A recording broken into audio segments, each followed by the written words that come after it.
Една дама се записа при мен в клуба и започнахме да работим за това тя да си намери партньор.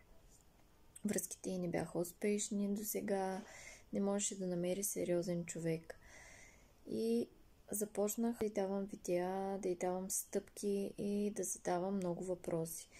Разберете, мили хора, че ако искате да работите, трябва да работите в дълбочина. Нещата не се получават, когато давате някакви уклончиви отговори, не давате цялата информация. Така няма как да определим кои са негативните програми, които ви пречат да направите новото аз, да привлечете партньора, който искате в живота си и въобще да просперирате, да правите това, което искате, да се чувствате добре, да се чувствате щастливи в живота си.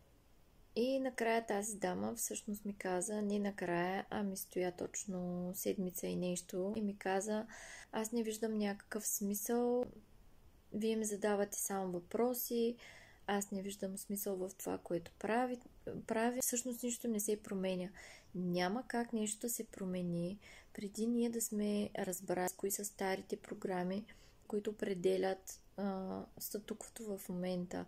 Няма как да изградим нов образ и качества, над които вие да работите, ако ние не можем да определим старите. Затова още в началото ви обясняваме, че това е много дълбока работа.